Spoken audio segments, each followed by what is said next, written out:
This video was made by alitubetech. alitubetech, just boost it everywhere by make share and subscribe.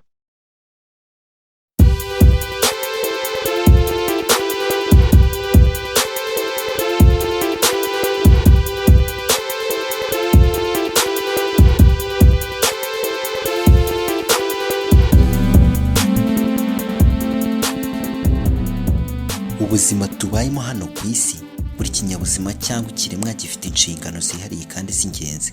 Twararemwe gusa nkaho bidahagije, natwe twiremeye ibidufasha koroshya ubuzima ndetse no kubaho uko tubyifuza.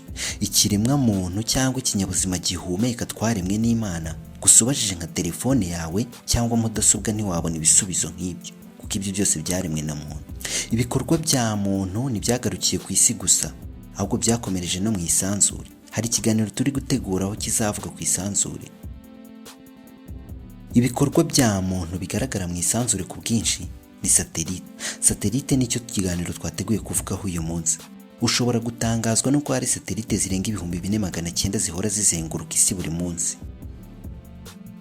Mu ngano, uburemere, umuvuduko, icyerekezo ndetse n'ibindi, satelite zitandukanye cyane bitewe n'inshingano zifite, nazo zitandukanye ubwazo. Ibibazo bituza mu mutwe cyane: ese izo satelite ziba zifashe kuki? Zikora zite? Zikora iki? Ese imirimo yazo irangiye zigarurwa ku isi? Muri ibi turi kuvuga byose nuko izi ni satelite y'isi, ariko iri karemano. Twe turi kuvuga kuri satelite zaremwe na muntu, artificial satellites cyangwa man-made satellites. Ibi byose turabigusubiza muri iki kiganiro. Nitwa Agaba.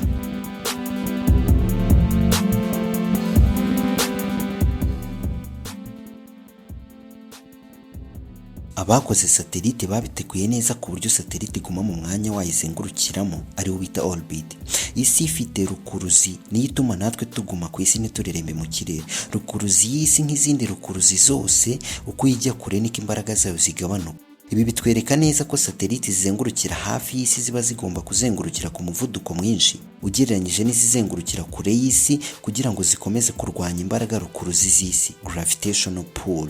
Iyo satelite yoherejwe iva ku isi nibwo ihabwa n'umuvuduko igomba kuzazengurukiraho bitewe na orbit izaba irimo. Bitewe n'uko muri space nta rukuruzi ihagera, satelite izakomeza kuzenguruka idakeneye izindi mbaraga kuko nta kindi kizayihagarika. Satelite zoherezwa muri low earth orbit, medium earth orbit na geosynchronous earth orbit. Ngizo orbit zishobora gushyirwamo satelite. Hari agace gatangaje cyane muri space kitwa Van Allen belt. Ni umukandara uzenguruka isi wuzuye imbaraga zitakwemerera igikoresho cya electronique kubaho. Niyo mpamvu bidashoboka ko satelite yazenguruka isi iri mu mukandara wa Van Allen. Ntabwo bishoboka guparika satelite muri Van Allen belt.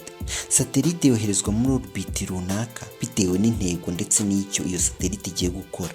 Niba satelite yarubakiwe kugenzura cyangwa kureba isi, Earth observation, GPS, Global Positioning System, cyangwa iby'indangahantu, iteganyagihe, ubushakashatsi n'ibijyanye n'itumanaho rya telefone hakoreshejwe satelite, ibyo byose bizagena aho satelite igomba kuba iri kuzengurukira bitewe n'inshingano zayo. Low Earth Orbit yegera isi ku butumburuke bwa kilometero 160 kugeza ku 2000, ikaba izenguruka isi mu isaha imwe n'igice. Satelite iri kuri ubwo butumburuke iba yegereye isi cyane ku buryo itabasha kureba ahantu hanini cyane ku isi. Birumvikana neza ko kugira ngo babashe kugenzura isi yose neza, hazakenerwa satelite nyinshi ku mpande zose z'isi. Isi ntabwo ari ahantu harambuye ku buryo satelite imwe yabasha kuyigenzura igihe kimwe. Medium Earth Orbit iri ku butumburuke bwa kilometero 2000 kugeza ku 35,786. Izo ni kilometero uvuye ku butaka. Satelite ziri muri Medium Earth Orbit zizenguruka ku muvuduko munini cyane. Muri MEO, satelite 24 nizo zikenewe kugira ngo isi yose babe bayifite mu biganza. Amasaha 12 ni izi satelite zikoresha kugira ngo zibe zimaze kuzenguruka isi. Uyu muvuduko ntiwabasha kuyumvisha. Satelite zishinzwe GPS, Global Positioning System, nizo zizengurukira muri MEO. Geosynchronous Earth Orbit ni orbit iherereye ku butumburuke bwa kilometero 35,786 kuzamura. ikaba igendera ku muvuduko nk'uw'isi. Bisobanuye neza ko satelite ikoresha neza amasaha 23 n'iminota 56 n'amasegonda kugira ngo ibizengurutse isi. Muri geosynchronous earth orbit hari agace ka orbit kitwa geostationary orbit. Satelite iri muri ako gace igendana neza na ekwateri y'isi, umurongo ugabanya isi mo kabiri. Ni ukuvuga ngo iyo satelite bisa nkaho itagiva hiri, igendana n'isi neza ku buryo aho iri uyu munsi ari naho yahoze umwaka ushize. Iyi satelite ni ikoreshwa mu bijyanye n'itumanaho rya television broadcasting. Niyo mpamvu tudakenera guhora duhindura antene zacu buri munsi kandi tukabona amashusho ako kanya live. Muri geosynchronous earth orbit satelite 3 zonyine zirahagije ngo isi yose babe bayifite, bitewe n'uko iri ku butumburuke buhagije kandi kubera ko isi ijya kumera nk'igi ni umubumbe. Niyo mpamvu satelite imwe bidashoboka. Imbere muri satelite hari icyitwa transponder. Ni agakoresho gashinzwe kwakira sinyari ziva ku isi kakongera kakazohereza ku isi. Muri make transponder niyo yifashishwa mu guhererekanya amakuru kuva muri satelite aza ku isi cyangwa kuva ku isi ajya kuri satelite. Ibijyanye n'umuriro w'amashanyarazi ukoreshwa muri satelite, amahitamo yari gukoresha bateri ndetse n'imirasire y'izuba. Witegereje satelite neza iba ifite pano solaire zihagije. Izi nizo zitanga umuriro w'amashanyarazi uzakoreshwa imbere muri satelite kugira ngo ikomeze imirimo yayo. Muri orbit satelite ziba zirimo nta joro cyangwa amanywa bibamo kuko izuba rihora rihagera, ahubwo rimwe na rimwe hajya habaho ubwira kabiri. Niba uri kubyumva neza, kugira ngo tubone ijoro cyangwa amanywa ni uko igice kimwe cy'isi kiba gikingirije isi ubwayo tukabasha kubona ijoro kuko izuba tuba tutakibasha kuribona. Ariko aho satelite ziba ziri nta na rimwe isi igikingiriza izuba aho izo satelite ziri, niyo mpamvu hatajya hagera umwijima. Mu gihe habaye ubwira kabiri rero, aha niho bateri zitangira gukora akazi kazo zitanga ingufu z'amashanyarazi kuri satelite. Kuri satelite habaye icyitwa sun sensor. Ni udukoresho tubasha kumenya neza ahantu izuba riri, akaba ariho satelite yerekeza pano solaire zayo. Ibi rero bituma satelite ibasha gukurura imirasire y'izuba ihagije. Ese nawe ujya wibaza uko bigenda iyo satelite ivuye mu mwanya wayo? Nta kindi kiba uretse kubura sinyari ziva kuri iyo satelite kuko iba yavuye mu mwanya wayo yari isanzwemo. Kwirinda ibi bibazo rero, satelite iba ifite icyo bita thrusters. Bitewe n'aho bashaka kwerekeza satelite kandi ikaba ifite thrusters ku mpande zose, bacana thrusters runaka zigaha satelite imbaraga n'ubushobozi bwo kwerekeza mu mwanya wabigenewe kuko isunika satelite. Fuel cyangwa ibicanwa bikoreshwa na thrusters bibikwa mu ngunguru zabugenewe. Ibi kandi bigenzurirwa ku isi nk'uko satelite bakomeza kuyikurikirana bari ku isi kugeza irangije akazi kayo. Waba utekereza ko satelite ihoraho iteka? Oya, nta kitagira iherezo. Ese iyo biyirangiranye igarurwa ku isi? Imyaka myinshi ishize abatuye isi duhorana ubwoba bwinshi bw'uko byagenda hagize ikintu icyo ari cyo cyose gituruka hanze y'isi kikaza mu isi yacu. Bitewe na rukuruzi y'isi, icyamanuka mu isanzure cyose kikinjira mu kirere cy'isi ni ukugwa ku isi butosho nta gitangira. Niba muzi byabaye ubwo indege ya Ethiopian Airlines yagwaga butosho ivuye mu kirere, ni nka kuri ya satelite yamanuka nubwo ishobora kuza iri kwaka umuriro bitewe n'umuvuduko uhambaye. Kwemerera satelite itagikora kugaruka cyangwa kugwa ku isi nticyaba ari igitekerezo cyiza. Ibi rero barabyirinze, hakoreshwa thrusters nanone twavuze haruguru.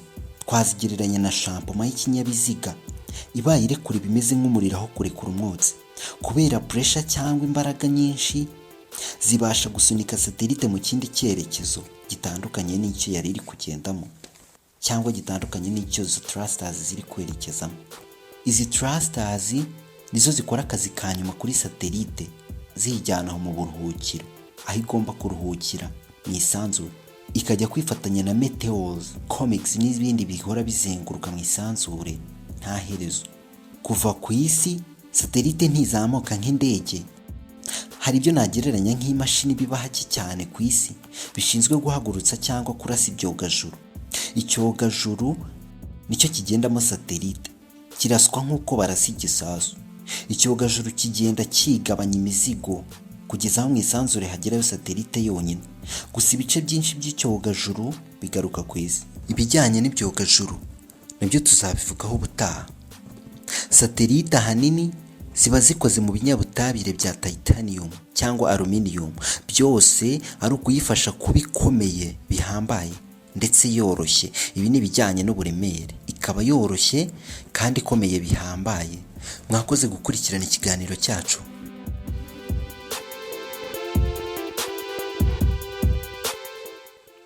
Nitwa Agaba, nishimiye kubana namwe. Ubufasha bwawe burakenewe. Niba wumva nawe ko ibi byafasha abandi, ukore subscribe, like, comment ku biganiro wumva ko twazavugaho ubutaha, ukore na share n'inshuti zawe nazo zibimenye. Mwakoze kudukurikirana.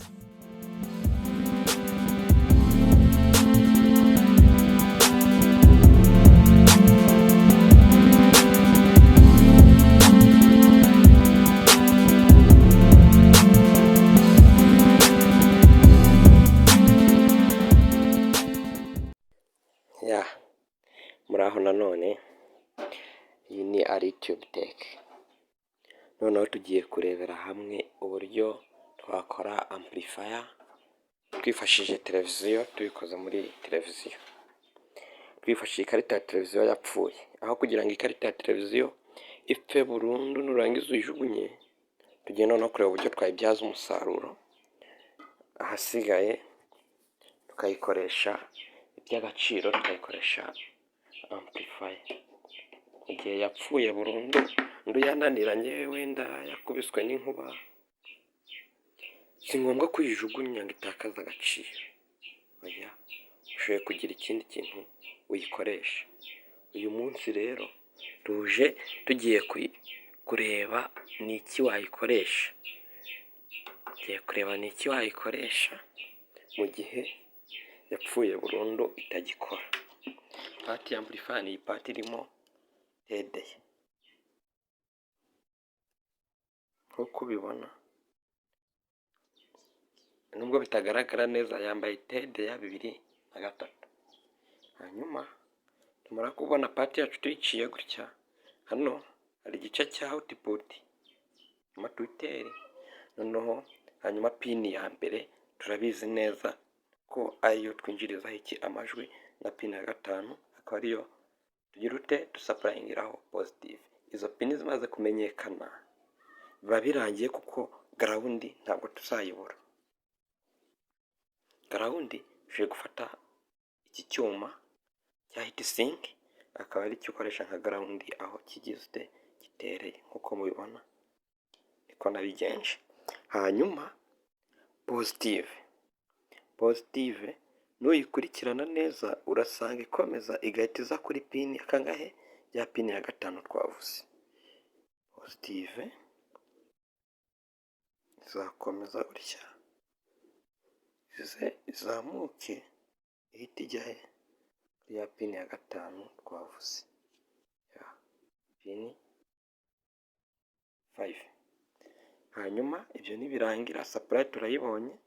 Tugiye kureba noneho niyo tuzinjiriza amajwi. Twamaze kubona ko iyi pini ya mbere ya tede ariyo twinjirizamo iki amajwi.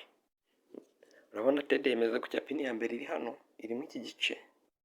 Aha nuyihinduka zirahita iza he, zirahita iza ku gice cyo hirya, ariyo yiyi. Nuyikurikirana neza, urasanga rero twakomeje tugatarukamo kapasita yo kuyungurura amajwi, ariyo yiyi. Hanyuma tugakonekitaho input y'amajwi nk'uko ubibona. Ikindi tugiye kugira ute kureba output igomba kuza iri kuri pini ya 4, ariko nta byo kwirushya cyane kubera ko uwa designinze n'ubundi output yagize ute yayisizeho iri hano. Icyo uzakora wowe gusa uza uteraho iki imigozi. Iyo migozi ari izajya gukoresha iki twiteri amamikoro. Hanyuma dusubire dutestinga, tureba niba koko iyi ampuri yacu izaba ifite ijwi twifuza. Murakoze cyane.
Birarangiye ahasigaye rero nta mpamvu yo gufata ikarita ya televiziyo ngo nuko yakubiswe n'inkuba uyica ubusa uyijugunya uyitesha agaciro. Urabona ko wayibyazamo ikindi kintu cy'agaciro. Uramutse ufite dekoderi yawe, urugero Star Times yabuze amajwi ugasanga, cyangwa se Star Gold ifite HDMI ushobora kuyibyazamo ijwi ukaba warinyuza hehe muri ya amplifier yacu, ugasanga ya televiziyo yawe ikugiriye agaciro bidasabye ngo uyijugunye ngo nuko yakubiswe n'inkuba. Ahasigaye rero tukomeza kubana kuri alitubetech, ukora share, like na subscribe. Iyi video wayikunze kora share ku nshuti zawe. Ahasigaye tukomeza kubana. Thank you.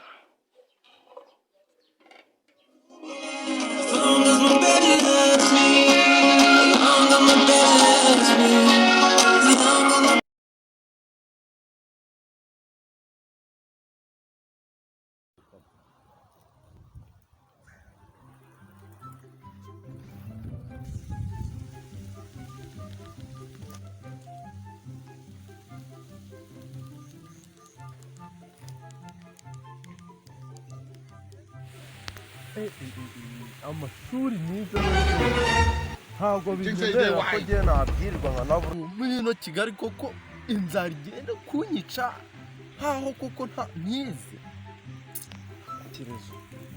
Nta kuntu nafata nimero nkaziyohereza umuntu nkahereza message mu kura amafaranga nanjye nkati kano kabari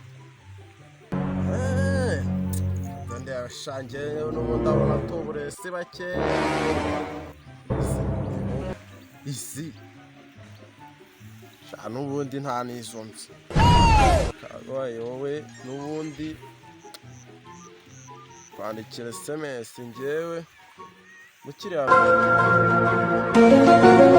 ngewe ntabwo ibintu nabyihanganira neza byange bimoga byange bikunde nimero ntuburira ko urabona ibintu nsarani yose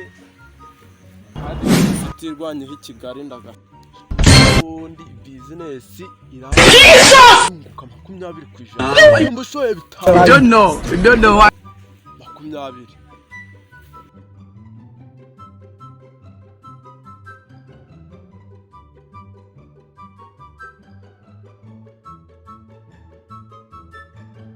ndabona nyirangije ariko cucu n'ubundi indangaye ntabwo tuzishingiye muri Kigali wantu cucu nyine yohereza sikigaye we nabone nagiye.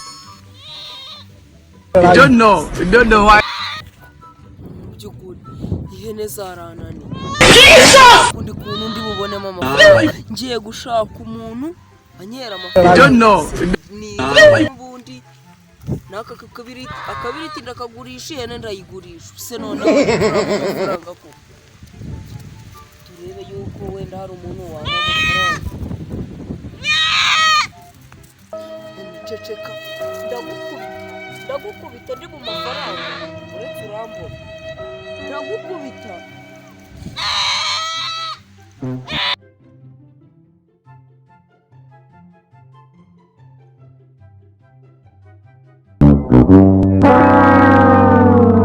Ndunyibutera noneho ko yabatumye mvuye mu bushomeri ibintu ntago bishoboka ngo amafaranga asanga ngayo utanga amafaranga bakagukuba inshuro 20.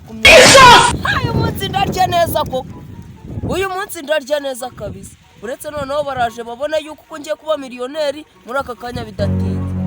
Mana we baranyibutse ugiye kugenda ndagura ikigo ntabwo bangira indege siniguragara indege ndagura dokeza ndagura akamodoka mu mujyi ambo kantu nagura gashekishe gashimishije nuko ngiye kujya ngenda nitwaje abapampe ibihumbi byanjije ntanze amafaranga nga 1000 noti 1000 nkahita ngura indege Prado yego kamana yisinije amafaranga ntabwo byashoboye ntanze 1000 naba mfashe make reka nanga inoti ya 5 ubu yabageze.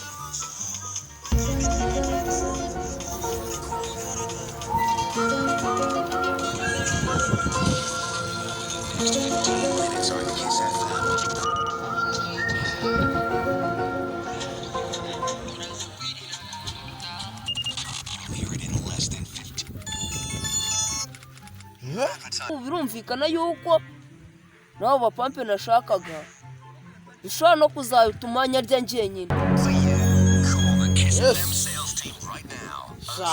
Shira icyumutse cyabonetse.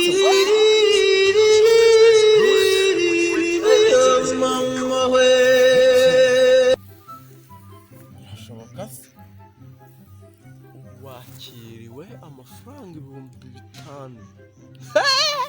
Shara n'ubundi n'abandi muzayazana n'ibyo mwigize muzazana ariko umunsi ikirayi busheti igitoki ntabwo nahagomba kurya nk'abasirimu dore imyaka yose inzara umuntu yaremugeza habi ubukungu bwawe butangiye n'ubutama bwahombanya ndashisha numva muri ino minsi sha ndabamara ahubwo amafaranga we uyu munsi ni njye nawe pe ntago rwose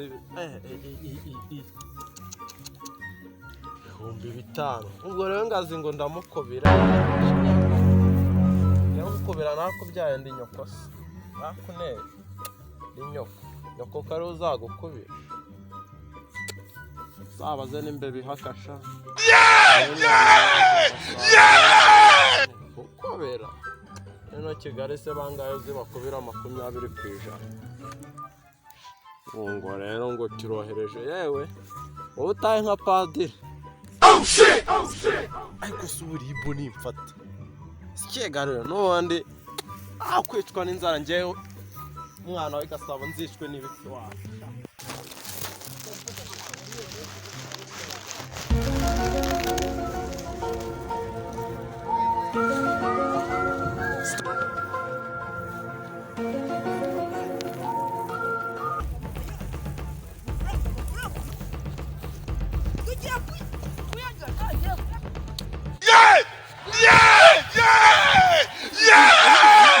Ibintu wari muri n'ibiki wakigoryi reba wanjiji reba amafaranga ubu warushatse kunyica indege yanjye nayiguze ngo ujye kuragirira no mukajya umuntu abyukakira oya ntabwo bishoboka ngo ntabwo bishoboka reba aya mafaranga we nzakugurira Prado ngura indege iyi nimero se nyizira Ngoguki nawe baraguhaye se ndagenda abona nsanzwe nsa nk'uyitunze barayaguhaye amafaranga nyamara nimero ndayizi kuki ariko si ubukoko nawe ariko iby'abapfumu bibwa n'abapfumu koko akazi k'agahungu kakandi twakubitiraga mu giti cy'avoka ejo bundi kaje gutoragura avoka kagenda we subira uri kukanyuraho hano hepfo kari gukora iki aya mafaranga wowe yego kwe byashoboka guteka umanuka mu kirere utakabona mu kiyede It was at this moment that he knew. He fucked up. ako nanjye nibaza ko umuhezo utabitara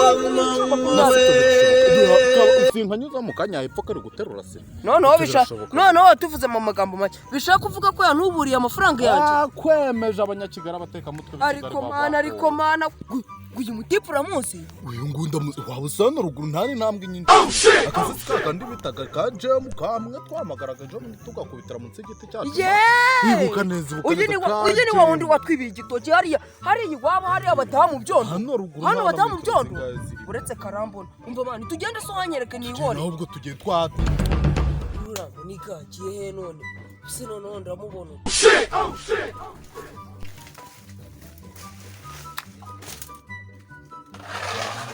bro ni wowe ni jewe niwe mukuru wanjye yarakoreje se ngo ko yarahuze ngo ajye kureba James James urakoma se byadahira urike twara hose akangaka karakubita ndamuzi sana ari gukore ndamuzi ni hano ndamuzi neza rwose jewe bitewe n'ibintu yankoreye nimufata ndahita muvunira mwivi itamushwanyaguza nari rwose umwici uramuzi ndamuzi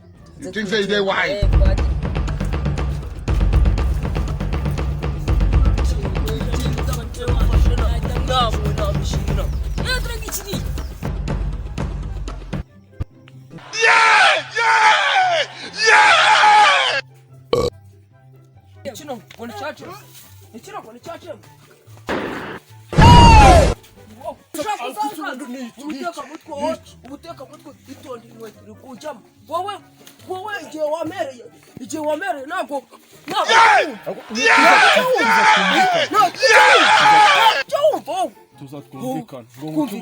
kumvikana ko nagwaye bitanu yanjye kugiye kunkubira inshuro 20 wasi inkubi wajya uteka bw'inyandiko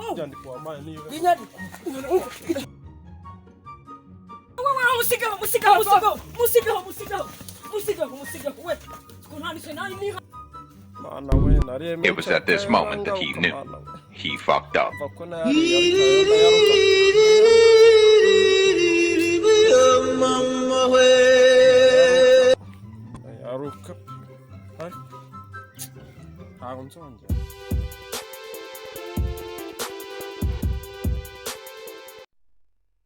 muraho neza murakaza neza kuri alitubetech uyu munsi noneho twabateguriye uburyo ki wabasha kuba wakura horizontale muri televiziyo ya CRT.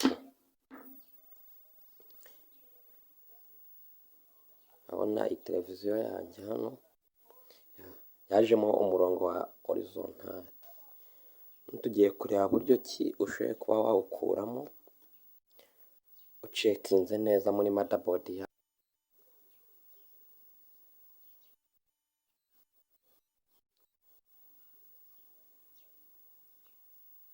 fashisha vertical IC. Ahasigaye tuyipime neza turebe bimeze biti.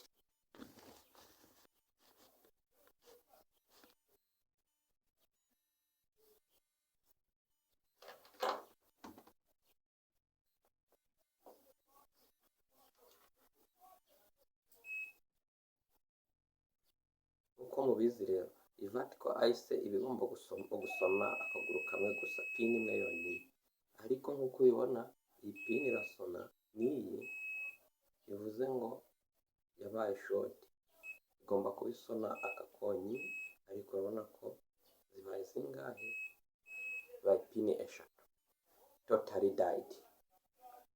Iyi igomba gusimbuzwa tugashyiramo indi nshyashya.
nk'uko ubibona rero twamaze kuyikuramo, igisigaye ni uguterekaho indi tukayisodaringa neza cyane, ahasigaye tukongera tukatsa televiziyo yacu tukareba ko byakemutse.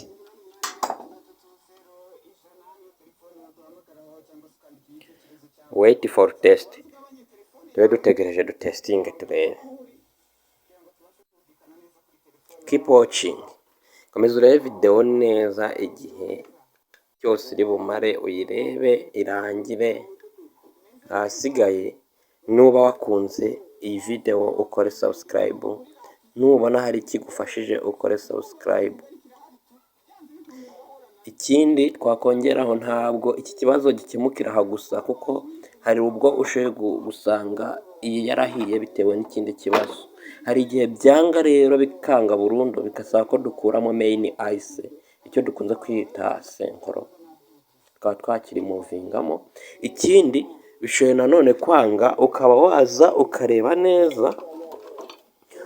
neza iyi kondizateri ugasanga yaraturitse, ukaba wayihindura nanone ikibazo kigakemuka. Urakoze cyane ukomeza kureba iyi video, dukomezanye mu kanya dutestinga, duterekamo inshyashya. Ubu ngiye kureba inshyashya nyiterekemo neza, ahasigaye turebe uko byagenze.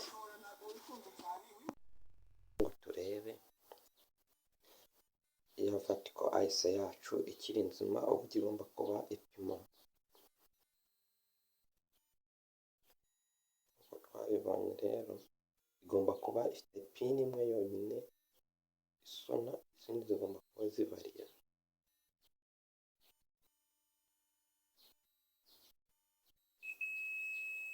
This is the number one.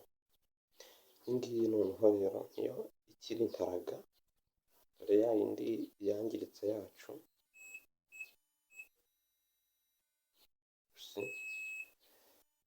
yabaye totally died, burn out.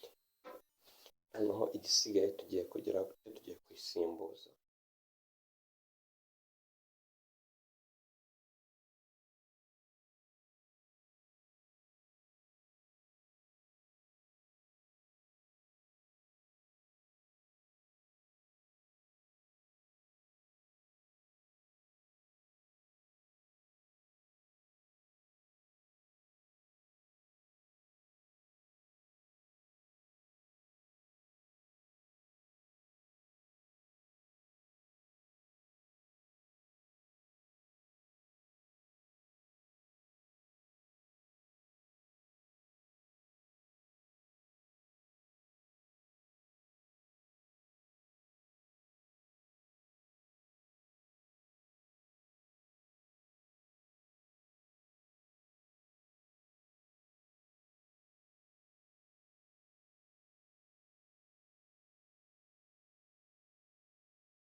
Nk'uko mubibona rero tugiye kuba twatestinga, turebe niba iriya vertical ice yabashije gukemura ikibazo cyacu.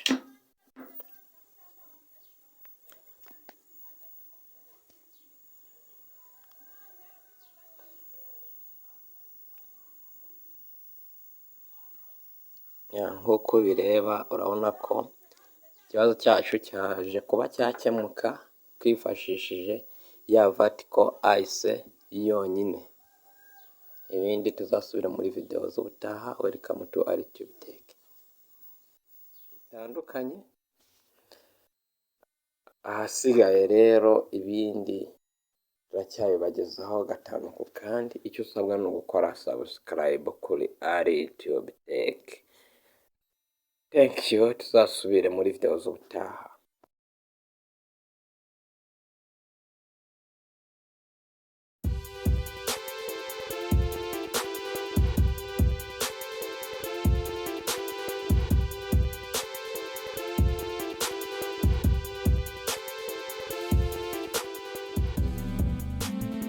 This video was made by alitubetech.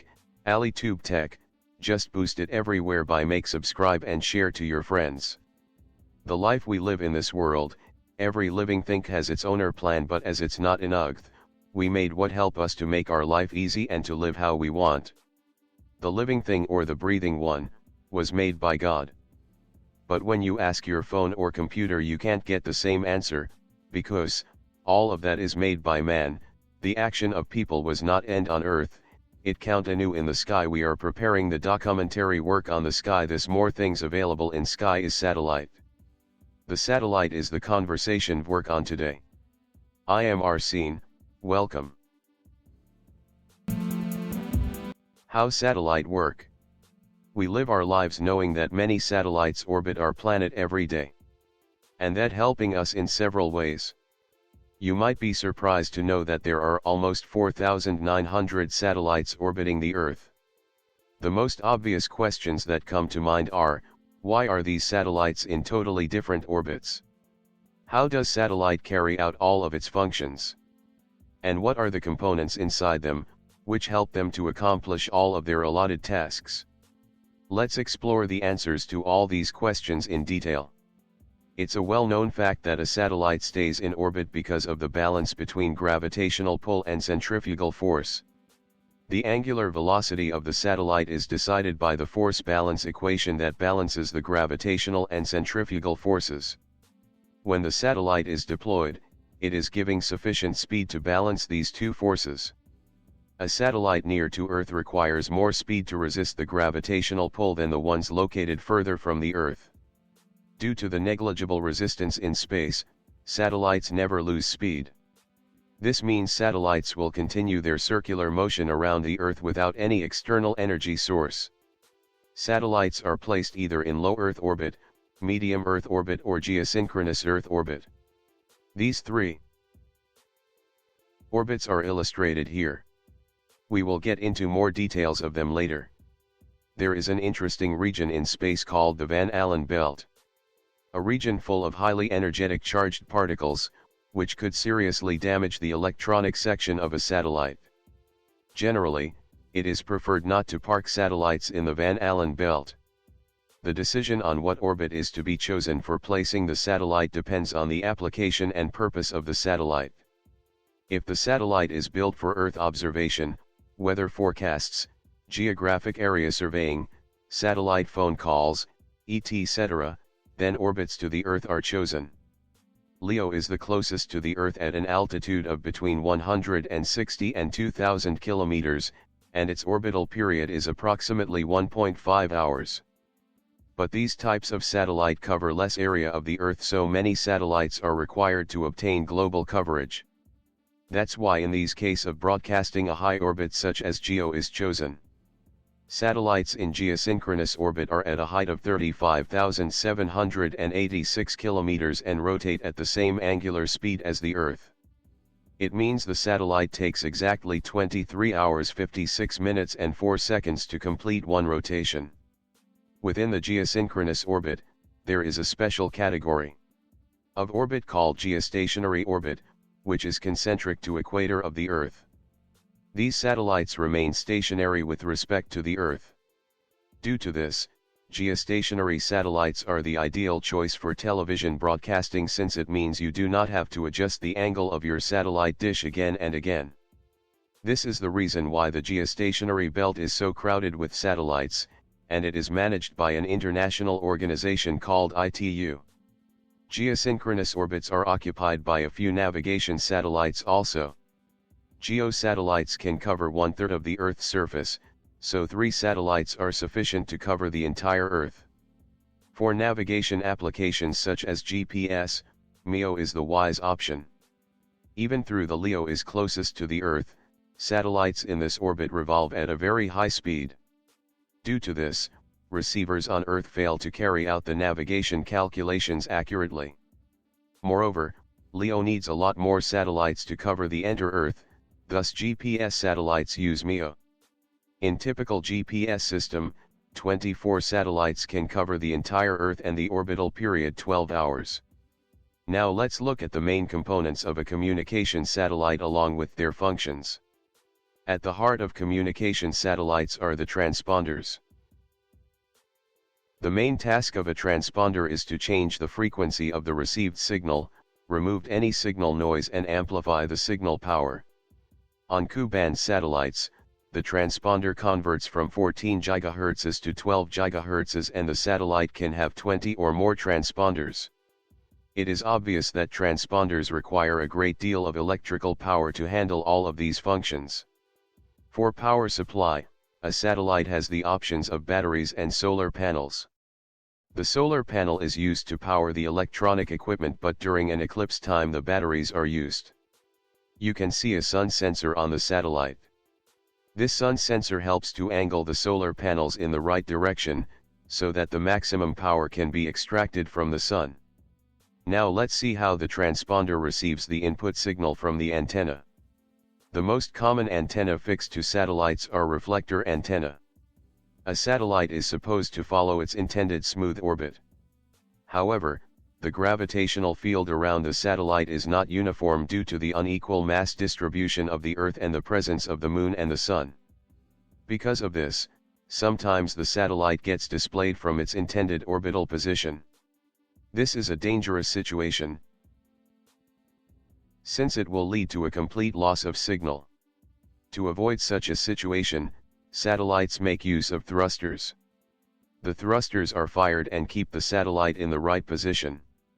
These also help satellites to avoid space junk. The fuel needed for the thrusters is saved in tanks in the satellite body. The position of the satellite and control of the thrusters are continuously monitored from an Earth station. Apart from the position controls, the Earth station also monitors satellite health and speed. This is done through tracking, telemetry and control systems. The systems continuously send the signal to Earth station and maintain the contact between Earth and the satellite. Generally, these signals are exchanged at different frequencies to distinguish from other communication signals. Have you ever thought what happens to a satellite when it is no longer functional, or its lifespan is nearing the end? These satellites could harm other operational satellites or spacecraft. To deal with this situation, inactive satellites are transferred to the graveyard orbit by activating the thrusters. Just by increasing the rotational speed of the satellite, we will be able to transfer it to a higher radius orbit. This operation is made clear in this animation. The graveyard orbit is a few hundred kilometers above the geostationary orbit. For this operation, the thrusters consume the same amount of fuel as a satellite needs for about 3 months of station keeping. The satellites we have discussed so far are communication satellites. For GPS satellites, the most important components are an atomic clock and the antenna. The L-band navigation antennas used in these kinds of satellites are also illustrated here. The Earth observation satellites, which are mostly in LEO, carry various types of sensors, imagers, etc., depending on their mission. Now, for some interesting information. In the visuals of the satellite in this video, you might have observed that they were covered with a gold-colored foil. What is the purpose of this foil? In fact, it is not foil as it appears to be at first sight. If you take a cross-section of it, you can see it has a multi-layered structure. Satellites face huge temperature variations in space where the temperature is varying from -150 to 200 degrees Celsius.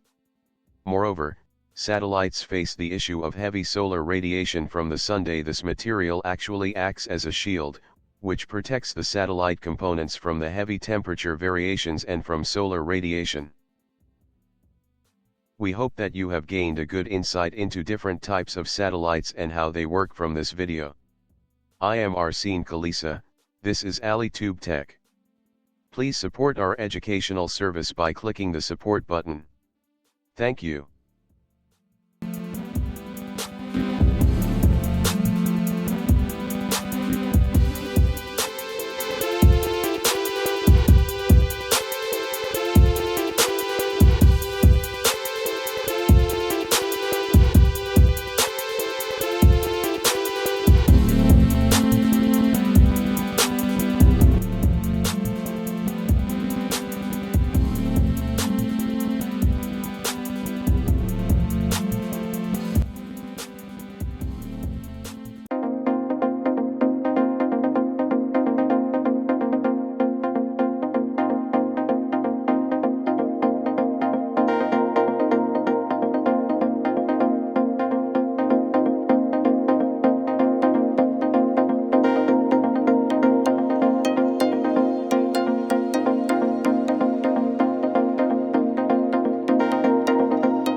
sinari nzi ko bishoboka ukunda umwana ubonye bwa mbere.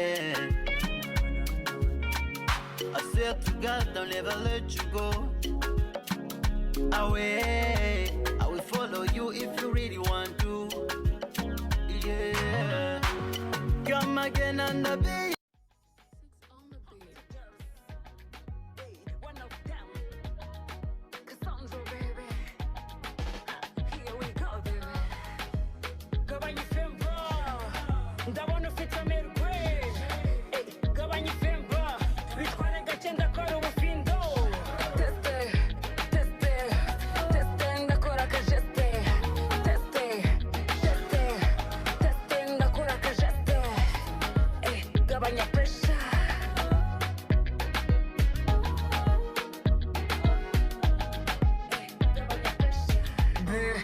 Ubu ntari tayari gusa ibyo ndi kubona ubu ndi mu kabari imbaza ibiri kuba akuna karage round queen inde bameze fresh bad girl ku macupa renze baby boy no pressure gabanya pressure uru wanjye nanjye nkaba uwawe you're my bad mom atwongera ndi round gabanya femba ndabona ufite amerwe